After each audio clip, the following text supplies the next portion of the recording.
Hey Void, how you doing? Phoebe Russo, continuing to do what I do. How are you?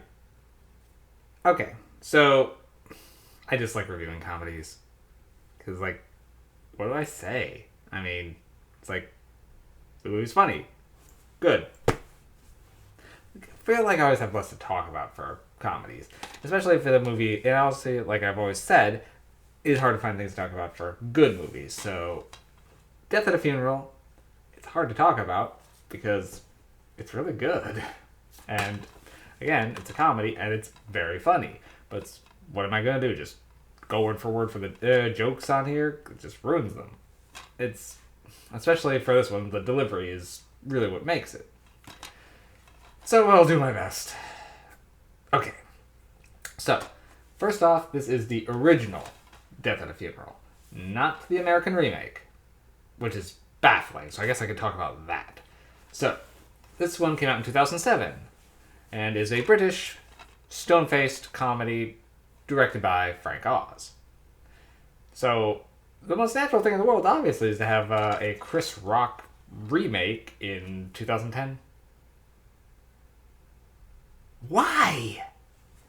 I I don't understand it. I mean, 2009, there's a Bollywood remake. Okay, sure, that makes more sense. But why did they feel the need to remake it? 3 years later, in the same language, just. I don't get it. Not only that, they had Peter Dinklage reprise his role. So, are we really just making the exact same movie? 3 years later? Okay. I mean, I guess if you're just trying to do some sort of a difference, and maybe I haven't seen the remake, so maybe they add something to it. I mean, they did switch the cast to be almost entirely black, so maybe they're trying to make some sort of statement there, and maybe it works. I don't know. I haven't seen it, but just the premise of just remaking it baffles me, especially since it was so short of a time. And when this one stands up very well and still stands up very well. Okay. One thing I do like about Peter Dinklage's appearance is apparently his character was not written to be for a little person. It was just written as a regular guy, and they just cast him and went with it. They rarely actually even call attention to that, other than when trying to describe, hey, do you know who the guy is? You know, the shorter one. They like have maybe one joke about maybe people not remembering him, and other than that, the role works regardless of his height. So that I think adds something to that they are able to play that completely straight. Well, gay. Anyway, so essentially the movie is essentially just about a funeral. Our main character's father has passed away. So Daniel, he's pretty much in over his head trying to run this funeral. He's the one giving the eulogy, but everything is going wrong right away from the wrong corpse being delivered and then having to deal with his family.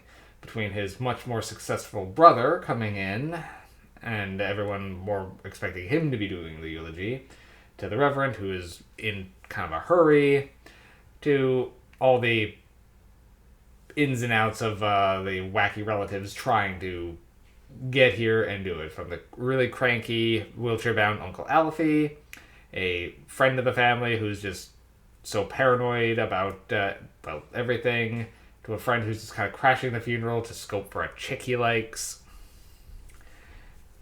to someone who's bringing her fiance to finally tell her overbearing father that yes, she's getting married to him. Now he's played by Alan Tudyk, and he is delightful at this as he takes what he thinks is a Valium to calm himself down, but it turns out to be, well, a very supercharged version of acid, so he is stoned out of his mind throughout the entire proceedings and is utterly hilarious in it in a way that only Alan Tudyk can be, so he steals every scene he's in.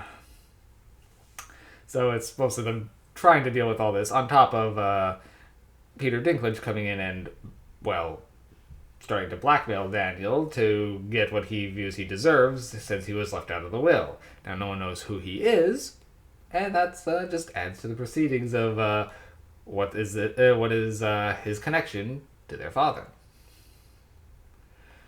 So, it's pretty much a very stone-faced comedy of just things going wrong and people trying to deal with it. It's their reactions to the absurdities that really get it, as they're trying to deal with everything that's going wrong at their father's funeral.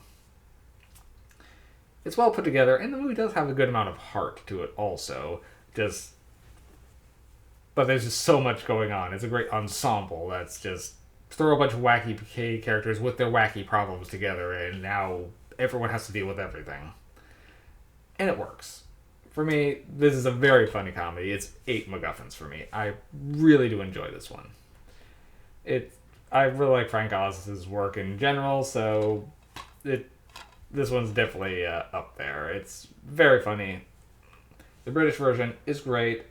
I haven't seen the American remake. I've heard average reviews for it. It's okay but unnecessary is generally what I've been hearing, so I'd like to eventually see it just so I can comment properly on it, but otherwise, Death at a Funeral, highly recommend.